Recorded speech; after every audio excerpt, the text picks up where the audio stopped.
एक बी हरामखोर नेता तुम्हाला भेटायला दवाखान्यात येत नाही. तुमच्या आईचं दुखू द्या किंवा तुमच्या बापाचं दुखू द्या,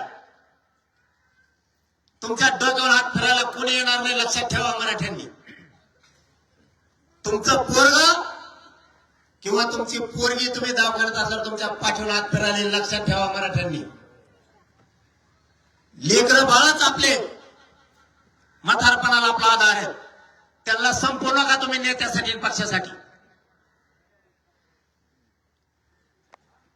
तुमच्याच लेकराच्या डोळ्यातून तुमच्यासाठी डोळ्यातून पाण्याचा थेंब पडणारे नेत्याच्या कधीही तुमच्यासाठी डोळ्यातून पाण्याचा थेंब पडणार नाही.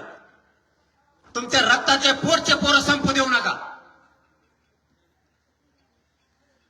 अधिकाराचे असणारे पोरं मोठे करा. नेते आणि पक्ष किती दिवस, आणि तुमच्या डोळ्यात एकदा जर आपला समाज ते संपवायला लागले तरी तुम्ही पक्षाकडूनच बोलत असताना तर तुम्ही कोणते मराठी. आज समाजाची खूप दशा झाली. मी काय कधी पद आणि पैसे मागायला तुमच्याकडे मराठ्याकडे कधी आलो नाही. तुमच्याच लेकरा बाळाच्या तळमळीसाठी रात्रंदिवस 3 वर्ष झालं मी घरदार सोडून समाजात. समाजाला जाणीव असली पाहिजे. आपल्या समाजाच्या लेकरा बाळाचं वाटोळं करताय कोण. शिंदे साहेबाच्या मंत्र्याला काय ठेका दिला नाही मराठ्यांच्या समाजाच्या लेकराचं वाटोळं करायचा. देवेंद्र फडणवीसांच्या मंत्र्याला ठेका दिला नाही मराठ्यांचं वाटोळं करायचं. आणि मराठ्यांनी जरा डोके उजाडा तुम्ही सगळे बसलेले. बावनकुळ्या जर त्याच्या जातीसाठी मराठ्यांचा वाटोळा करीत असला तर त्या बावनकुळ्यासाठी भाजपाचे सगळे आमदार पाडायचे.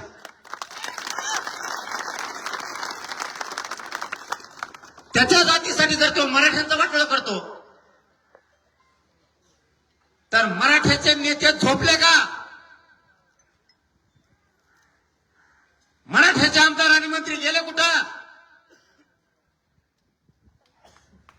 सगळे मराठ्यांचे मंत्री आमदार त्या बावनकुळ्याला का म्हणत नाहीत. तुला कुणी अधिकार दिला मराठ्यांचे प्रमाणपत्र रद्द करण्याचा.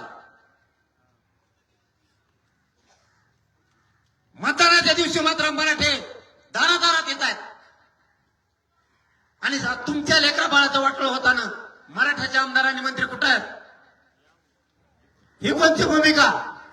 आणि मी तुमच्या कुणासह बोलतो म्हणून माझ्या विरोधात केसेस, मला जेलमध्ये टाकायचं, षडयंत्र करायचं.